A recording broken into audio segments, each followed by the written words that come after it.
Hello guys, कैसे हो आप सब। आप सबका आपके अपने यूट्यूब चैनल इवन शिक्षा में हार्दिक स्वागत है। आज अपने चैनल पर स्टार्ट करने जा रहे हैं मैथ्स, गणित। आपको जीरो से बेसिक लेवल से पढ़ाएंगे सारी गणित ए टू जेड पूरी अपने इस इवन शिक्षा के चैनल पर आपको प्रोवाइड कर दी जाएगी। तो प्लीज़ जिसने भी अभी तक चैनल को सब्सक्राइब नहीं किया वो चैनल को सब्सक्राइब जरूर कर लें। आज अपना फर्स्ट टॉपिक है संख्या पद्धति, नंबर सिस्टम। एक ही क्लास में अपना संपूर्ण नंबर सिस्टम है जो कंप्लीट कर देंगे और आपको बेसिक से पढ़ाएंगे। तो जिसने भी चैनल को सब्सक्राइब नहीं किया वो प्लीज़ चैनल को सब्सक्राइब जरूर कर लें और इसकी जो PDF होगी वो आपको टेलीग्राम चैनल पर प्रोवाइड कर दी जाएगी, जिसका लिंक डिस्क्रिप्शन बॉक्स में मिल जाएगा। और इवन शिक्षा के नाम से ही वो टेलीग्राम का चैनल है। ये अपनी फर्स्ट क्लास है, संख्या एवं संख्यात्मक पद्धति, नंबर एंड नंबरिक सिस्टम। ठीक है, संख्याएं ये तो अपन फर्स्ट क्लास से पढ़ते आ रहे हैं। 1 2 3 4 5 6 7 ये सारी संख्याएं हैं। इन संख्याओं से जो संख्याएं बनती वो भी संख्याएं हैं, जैसे 5 8 7 ये भी एक संख्या है। इसमें ये ध्यान रखना है कि वो भी अपन बेसिक से पढ़ते आ रहे हैं फर्स्ट क्लास से, इकाई, दही, सैकड़ा, हजार, 10,000 ऐसे। तो ये अपनी संख्याएं हैं, ये तो अपना एक बेसिक।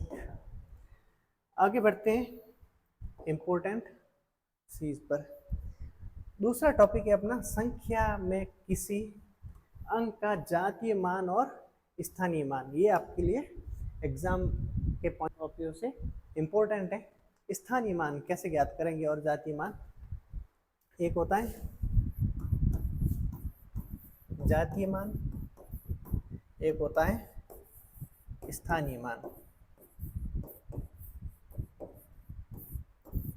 जैसे एक संख्या देते हैं अपन 5 8 7 6 5। अब इसमें एक संख्या उठाते हैं, कौन सी, ये 7 उठा लेते हैं। अब 7 का स्थानीय मान क्या होगा और जातीय मान क्या होगा। स्थानीय मान जिस स्थान पर है वो कौन से स्थान पर है, इकाई, दही और सैकड़ा 7 पर है और पीछे 1 और 2 संख्या है तो अपन इसके पीछे 2 जीरो लगा देंगे, 1 और 2, ये कितने हो गए 700। इसका जो स्थानीय मान है वो 700 है और इसका जो जातीय मान है वो केवल 7 ही रहेगा। जातीय मान में वो खुद संख्या रहेगी। तो एग्जाम के पॉइंट ऑफ व्यू से इम्पोर्टेंट है कि जातीय मान और स्थानीय मान। जातीय मान केवल 7 और स्थानीय मान केवल, स्थानीय मान में 700 क्योंकि ये सैकड़ा के स्थान पर है। वैसे ही इसमें इसी संख्या में देख लेते हैं 5 का जो जातीय मान होगा वो केवल 5 होगा, जो उसकी खुद संख्या वही रहेगी। और जो इसका स्थानीय मान है, स्थानीय मान होगा इकाई, दही, सैकड़ा, हजार, 10,000, तो कितना होगा 50,000। सबसे पहले तो 5 1 2 3 और 4 जीरो, 1 2 3 और 4, ये होगा इसका स्थानीय मान। बस इतना सा है जातीय मान और स्थानीय मान। ये अपने एग्जाम के लिए इम्पोर्टेंट है, छोटे एग्जाम में भी ये पूछे जा सकते हैं ना, क्योंकि अपन बेसिक लेवल से पढ़ाई कर रहे हैं। एक है आगे संख्या पद्धति में प्राकृत संख्या और एक होती है पूर्ण संख्या। पूर्ण संख्या एक होती है प्राकृत संख्या, एक होती है पूर्ण संख्या। प्राकृत संख्याएं कौन कौन सी है, 1 2 3 4 5 6 7 8 और 9, ये अपनी क्या है, ये है प्राकृत संख्याएं। और पूर्ण संख्याओं में 0 प्लस प्राकृत संख्या, 0 प्लस प्राकृत संख्या है वो होती है पूर्ण संख्या, जिसमें 0, 1, 2, 3, 4, 5, 6, 7, 8, 9, ये अपनी होगी पूर्ण संख्या है। आपको ऐसे पूछ सकते हैं क्वेश्चन में कि सभी प्राकृत संख्याएं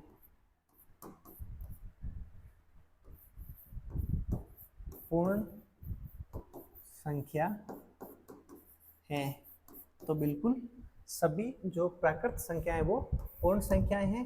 अगर स्टेटमेंट ऐसे पूछ ले कि सभी पूर्ण संख्याएं क्या प्राकृत संख्याएं हैं, तो स्टेटमेंट गलत हो जाएगा, क्योंकि सभी पूर्ण संख्याएं प्राकृत संख्याएं नहीं है, क्योंकि उसमें 0 ऐड नहीं है।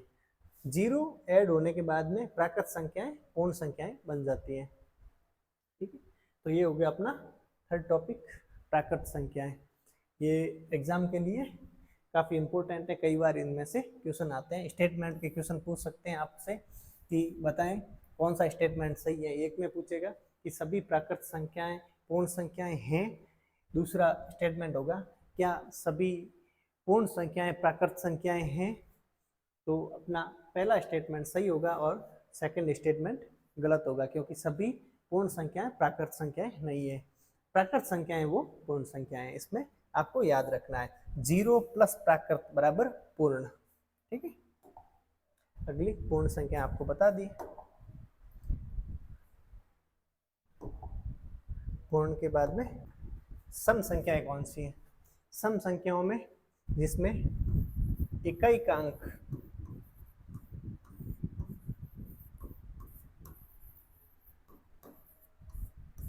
2 से विभाजित हो। इकाई का अंक जिस संख्या में 2 से पूरा पूरा विभाजित हो वो संख्या सम संख्याएं होगी। जैसे 5, 8, 7, 4, तो इसमें इकाई का अंक कौन सा है? 4 है, ये 2 से विभाजित है। इसमें इकाई का अंक 0, 2, 4, 6, 8, ये संख्या जिसमें जिस संख्या के इकाई अंक में 0, 2, 4, 6 और 8 हो वो सारी सम संख्याएं हैं। बाकी इसके अलावा जो संख्या होगी वो विषम संख्याएं होगी, जिसमें 2 का पूरा पूरा भाग नहीं जाए वो विषम संख्याएं हैं, और इसमें ये सम संख्याएं जिसमें 2 का पूरा पूरा भाग जाए। 0, 2, 4, 6 और 8 ये इकाई के अंक में हो तो वो सारी सम संख्याएं होगी। अगली है विषम संख्याएं। जो सम संख्याएं नहीं होगी वो सारी विषम संख्याएं होगी, जिसमें 2 का पूरा पूरा भाग न जाए। 2 का इकाई के अंक में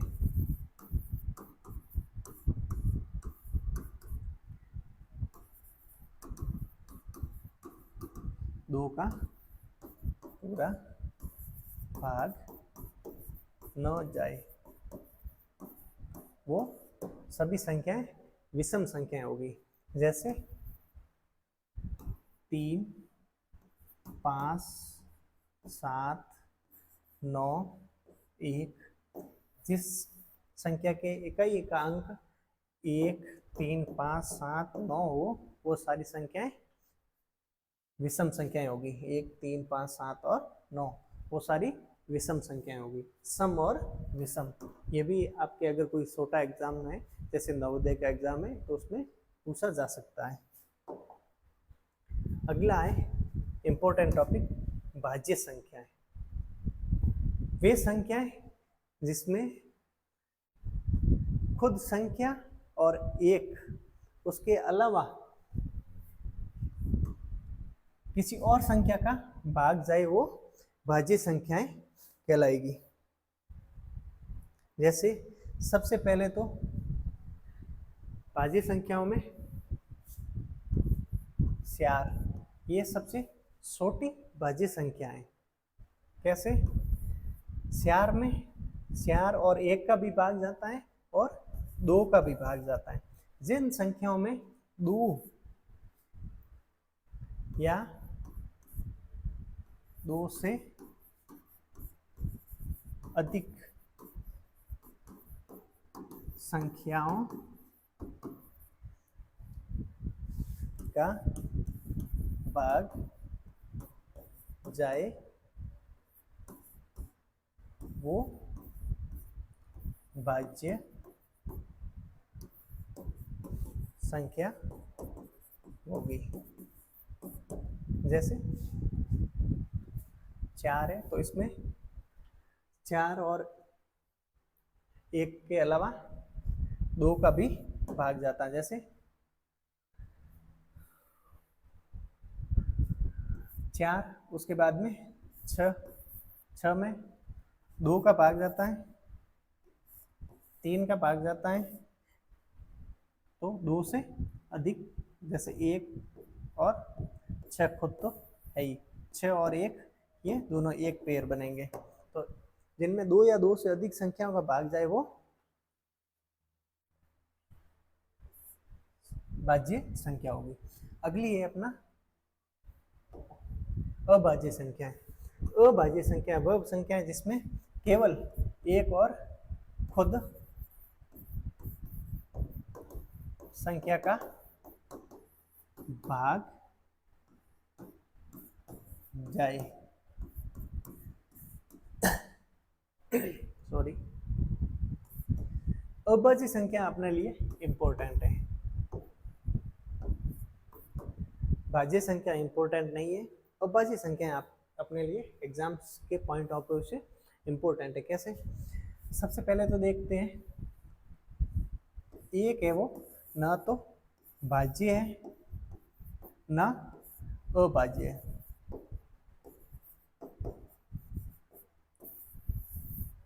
एक ना तो भाज्य है ना अभाज्य है।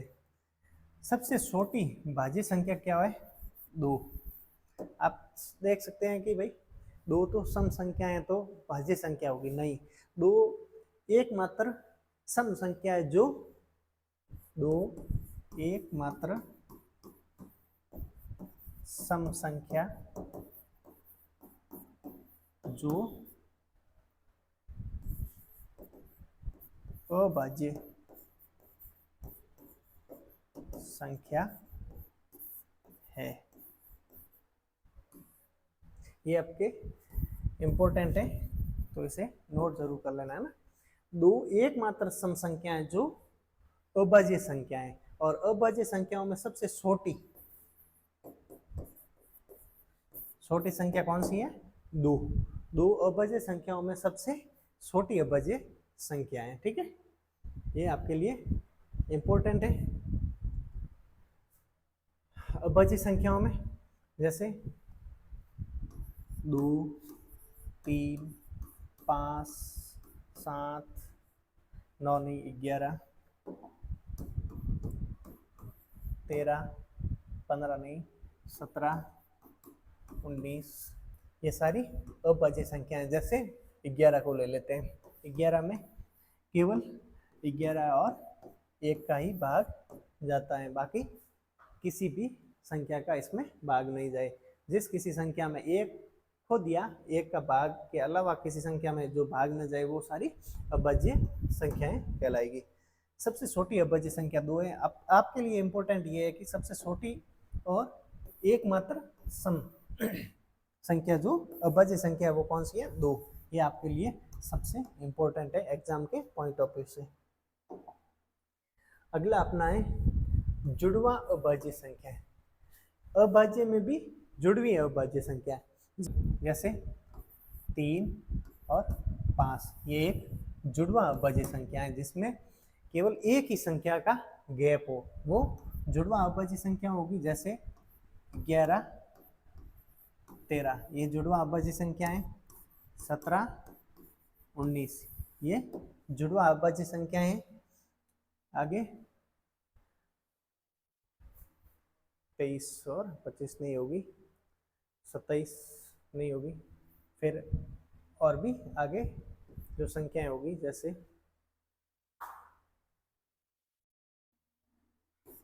41 और 43। ये जुड़वा अभाज्य संख्या है जिसमें केवल एक ही संख्या का बीच में गैप हो, जैसे 5 और 3 के बीच में 1, 11 और 13 के बीच में 1, 17 और 19 के बीच में 1 और 41 और 43 के बीच में 1। ये होगी अपनी जुड़वा अभाज्य संख्याएं। सअभाज्य संख्याएं उन संख्याओं में जिनमें एक के अलावा कोई गुणनखंड उभयनिष्ठ गुणनखंड ना हो।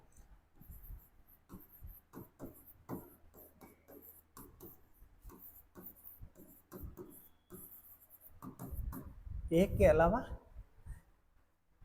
कोई उभयनिष्ठ गुणनखंड ना हो। लास्ट है अपनी विभाज्यता। ये अपना इम्पोर्टेंट टॉपिक है, ये काफी बड़ा भी है ना।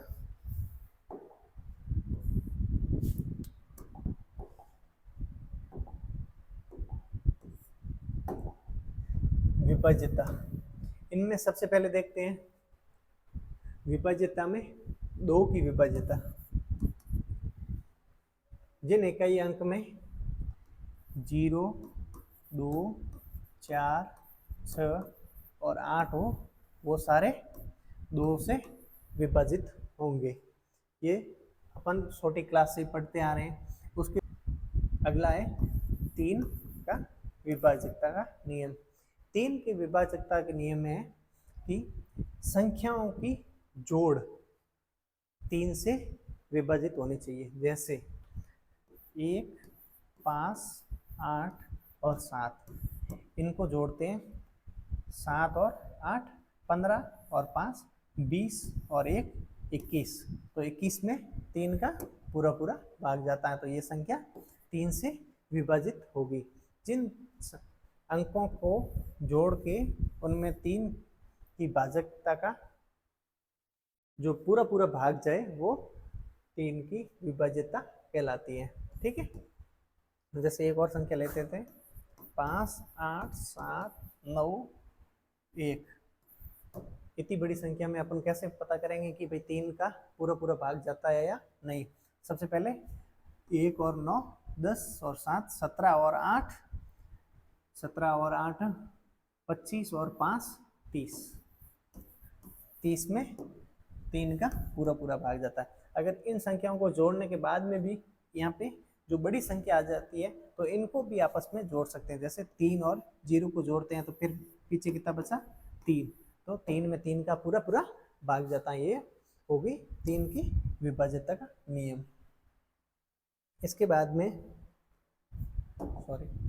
4 की विभाज्यता का नियम। जैसे एक संख्या लेते हैं 7, 8, 5, 7, 4, 8।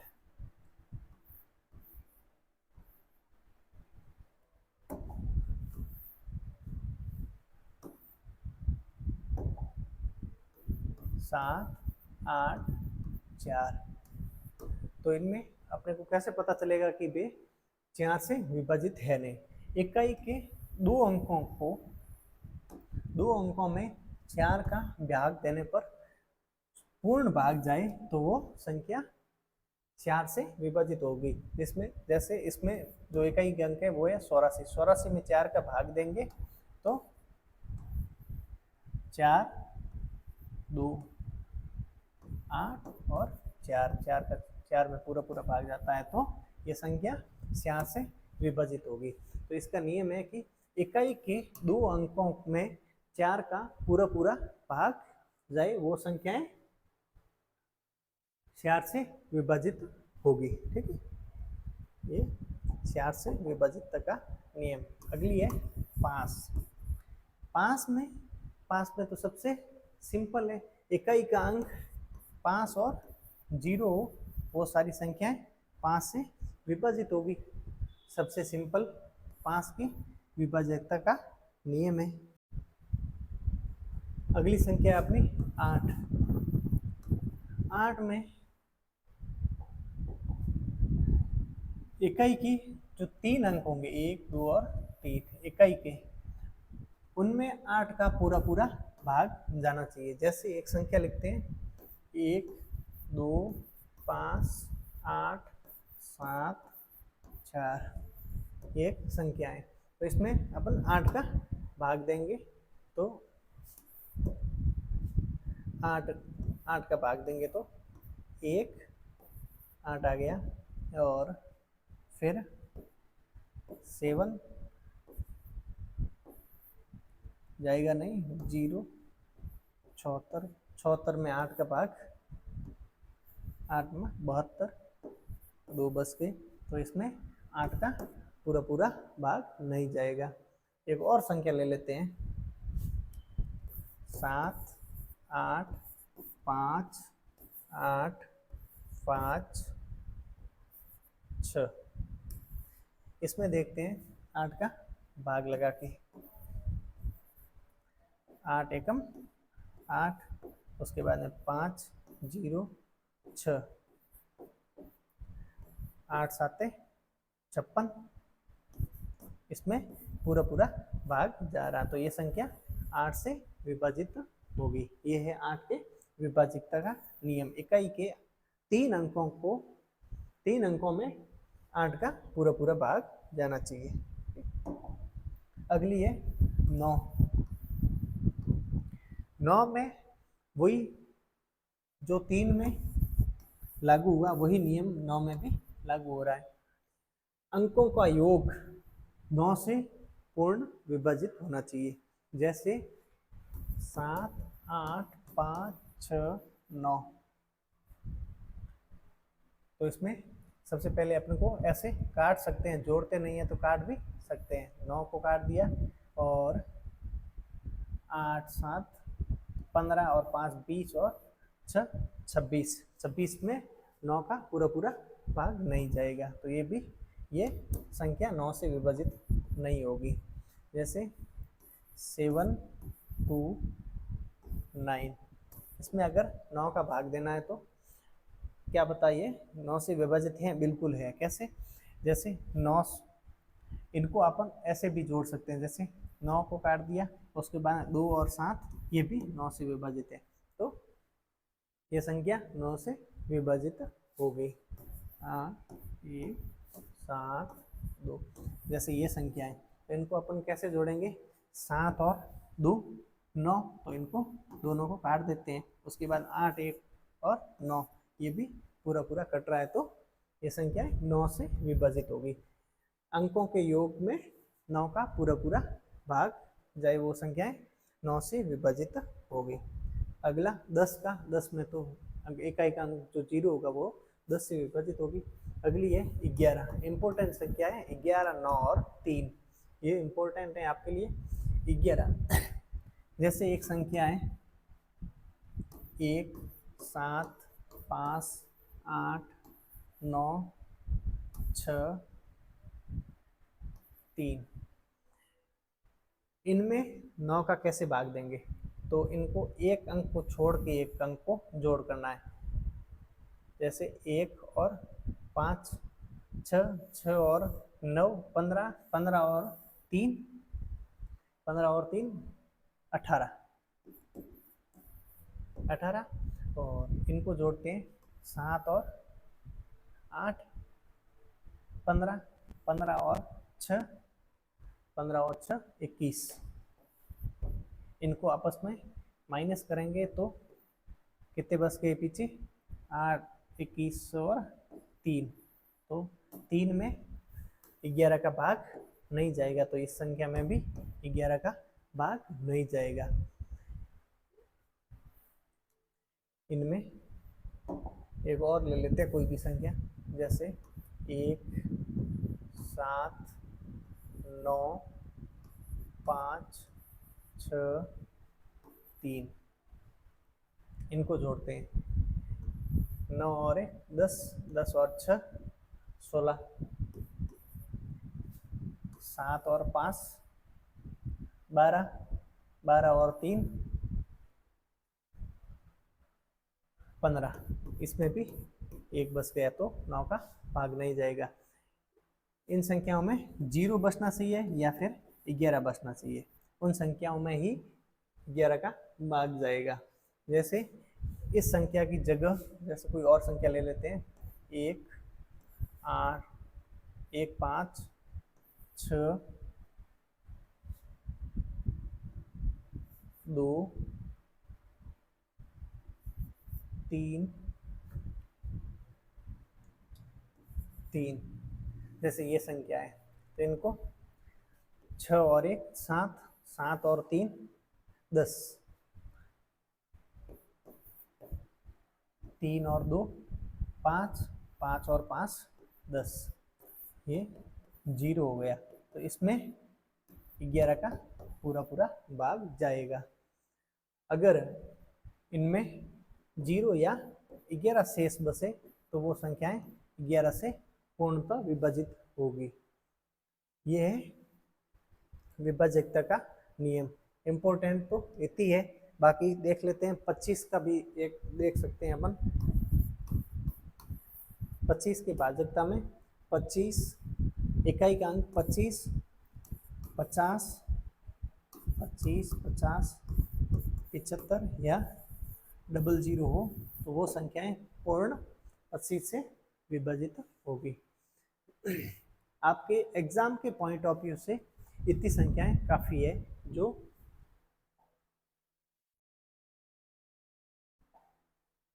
आपके एग्जाम में आ सकती है संख्या पद्धति में। तो कैसी लगी क्लास आप कमेंट करके ज़रूर बताना और अपने दोस्तों तक इस क्लास को शेयर ज़रूर कर लेना ताकि वो भी इसका फ़ायदा ले पाएँ। चैनल को सब्सक्राइब ज़रूर कर लेना। बाकी अगली क्लास में फिर मिलते हैं। Okay, thank you, bye bye, Ram Ram से।